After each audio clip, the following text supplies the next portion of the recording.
I'm in academia and I'm finishing up my dissertation, and I'll be on the job market this summer, and everyone will ask me kind of like, oh, where do you want to go? What do you want to do? And I just want to do something great. I want to be live somewhere awesome, but I don't have like a preconceived notion of where that is. But this is exactly what we were talking about earlier. That's the only thing that the vortex can give you right now. In other words, I know I want it to feel good. I know I want to feel fulfilled. I know I want to be really good at what I do. I know I want it to be really fun. I know I want to feel expansive. I know I want to collaborate with others in a co-creative endeavor to take things further and further.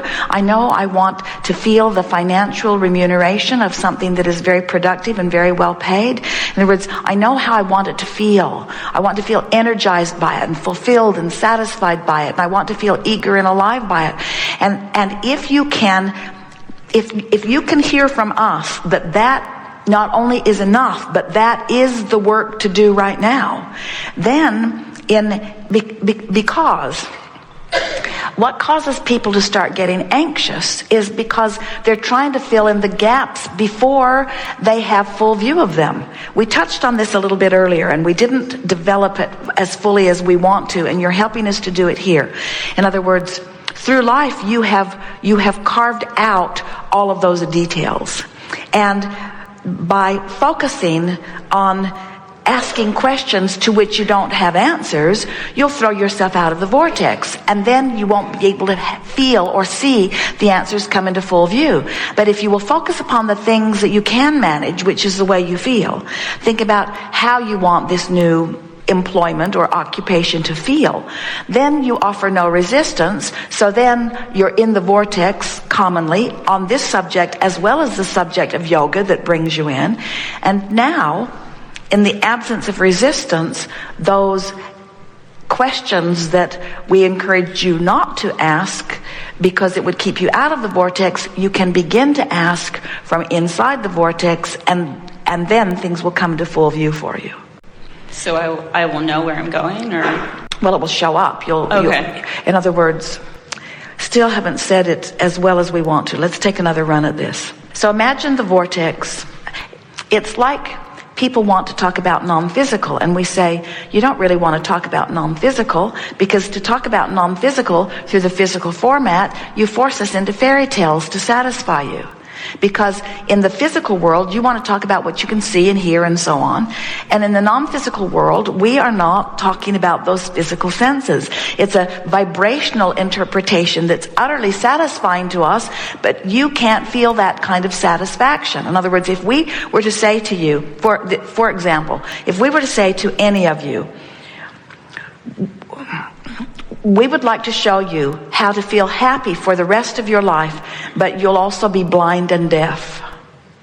Most of you would say, I'd rather be able to see and hear and be unhappy than to be happy and blind and deaf. Now, wouldn't you? Most people would say that because they can't imagine being happy, blind and deaf. So we're stretching you too far in the thought. So that was really good, by the way. In this stretching you into the new thought. So in a sort of similar way, as we ask you to find your way into the vortex, we're asking you to sort of let your physical senses be less important while your emotions be more. In other words, close your eyes and sit in a quiet place and focus in a way where you can really feel good. Now, we've been encouraging meditation for many years. Meditation is a way to get into the vortex, because when you quiet your mind, you stop thought. When you stop thought, you stop resistant thought. And when there's no resistant thought, the vortex takes you in. But then we have always said we would far rather find you in a state of appreciation than in a state of meditation. Because in appreciation, you're in the vortex too, but you're using all of your physical senses to enjoy your life fully. You with us? So when we talk about getting into the vortex, we say, do anything that you need to do to keep the details of life from holding you out of the vortex. And when you stop doing those resistant things, the vortex will take you in. And once you're in the vortex, now, and you've practiced the vortex longer, so that being in the vortex is a steadier, more stable thing for you to do, then from inside the vortex, things will begin to light up. It's like the trail lights up.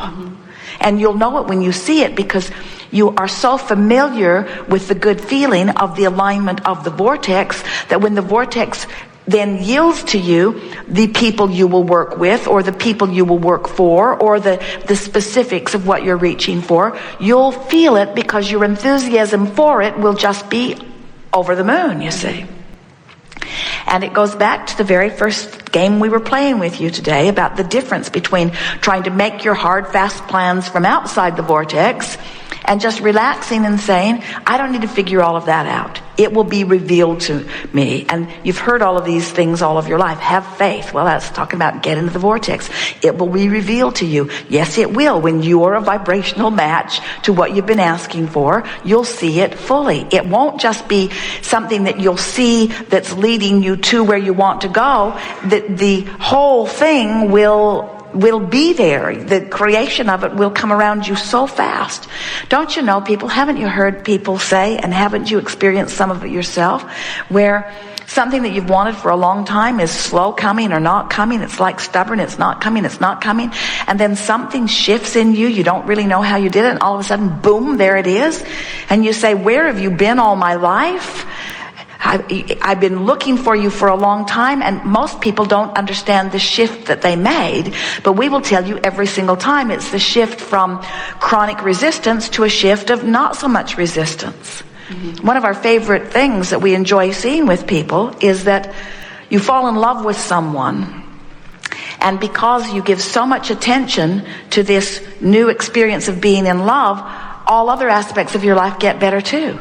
Health improves, finances improve, and it's because this person distracted you from the things that were holding you resistant. But the difference in that conversation and this one is we don't want your vortex time to be dependent or reliant on any other person. We want you to just so get the vortex and so want to be in there and so capable and willing and effective at tuning yourself to that you say to us, Abraham, I don't know where I'm going or when I'm going or how it's going to come about, or I don't know the details of it, but I'm so looking forward to all of that.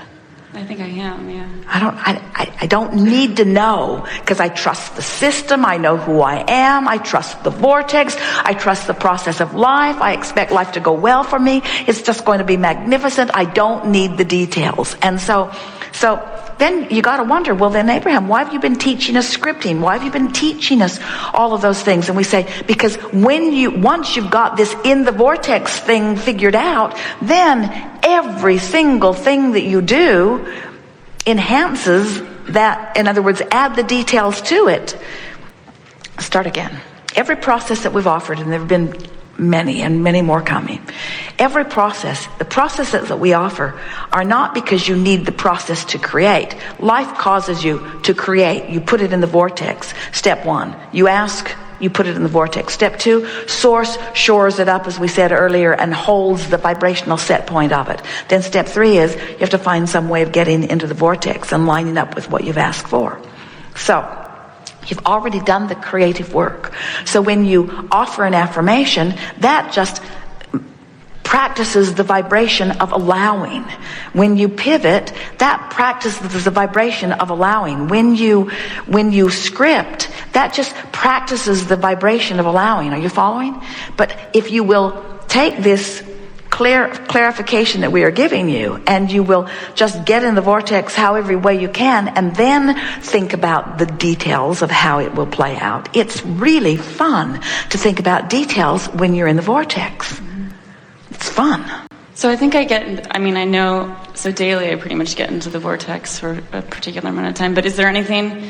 Well, we agree with you, and we would ask one more question, and Esther's been playing this game with us a lot. We've been asking her the question. We know that Esther can get into the vortex anytime she chooses, no matter what.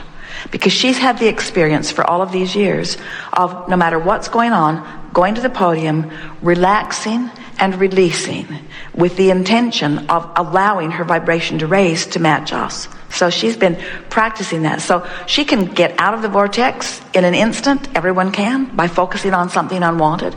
Because this wave that we talk about, when you know what you do want, you know what you don't want too. And it's just a matter of looking in one direction or another. But Esther's proclivity now is in the vortex. She spent so much time in the vortex that it's actually easier for her to be in it than out of it. And that's why when she's out of it, she resents it and anyone who could possibly be responsible even for a little bit of it. In other words, being out of the vortex is really an awful experience for someone who's been paying attention and who has practiced themselves into the vortex. So what we're saying to you, you said, I think I spend a good deal of time in the vortex. And we say, we know that you do. That is absolutely true. So then the next question that you want to ask, and Esther wants to ask, is, and how capable am I of deliberately remaining there when I find myself there? That's the next powerful step, because that's milking it. That's practicing the vibration of it. That's setting a chronic tone of positive expectation of life. And that's really, you see, we come to visit with you, and all of you were pure positive energy before you came into these bodies. And all of you are adding immeasurably to the expansion of the universe. So we visit with you because we really want to call you into the vortex. We really do. But even as much as wanting to call you into the vortex, we want you to understand how to get there. We want you to know what it's all about, and we want you to want to be there, and we want you to live the majority of your life from inside the vortex. We want you to be source energy in physical bodies in this environment. Because when you reach that understanding, then you think it and it is, and you think it and it is. And that's the real time that we're asking you to live. Jerry and Esther and Mike and Karen and many others spent some time in Australia the last 2 Decembers. And it was interesting to them. Esther especially was captivated at the idea that the time difference is so great that they crossed the date line too. So now it is Sunday in Sydney. Saturday here, Sunday there. Weird. She would call the office from Sydney and say, we're living your future. And it's really good over here. But, of course, that's not accurate, because even though it was Sunday in Sydney, or is Sunday in Sydney and Saturday in San Antonio, it's still now. Whether it is us expressing from the non-physical or you expressing from the physical, it's all right now. It's all converging right now. And what's converging is the energy of the non-physical you and the physical you. It's all converging right now. So this real time that we're talking about is, so life causes you to ask for something. And if you're so practiced about the vortex, in other words, let's say that you receive a phone call. Let's say you're in this seminar, you're tuned in, tapped in, turned on, you're feeling good, you've found the resonance with who you are, and you feel great. And during lunch, you receive an unsettling phone call. Well, the phone call, and let's say the phone call is about a problem. So the phone call is going to take you out of the vortex. It is. But in the knowing what you don't want, a solution is immediately shot like a rocket into the vortex. So you were in the vortex, you heard the problem, the vortex spits you out because you can't hold the problem and the solution at the same time. But as you hammered at the problem, a solution was created and exists there in the vortex. Now the question is, are you going to stay out there with the problem, or are you going to go in there with the solution? And if you've been practicing the get in the vortex no matter what, get in the vortex no matter what, then no matter what, you can get back into the vortex. So almost as soon as you heard the problem, you have access to the solution. The idea flows. You know just what to do. You know just exactly who to call. And that person is available because your timing is right on. And you know just the words to convey. And you convey the words in the most appropriate way. And you feel the solution wrapping itself around you. And then you can say, as we hear Jerry and Esther say on a really regular basis because of the expansive life that they are living, We are better for having had that experience than we were before it. Even though if you'd asked us ahead of time, we would have said, no, we can leave ourselves out of that.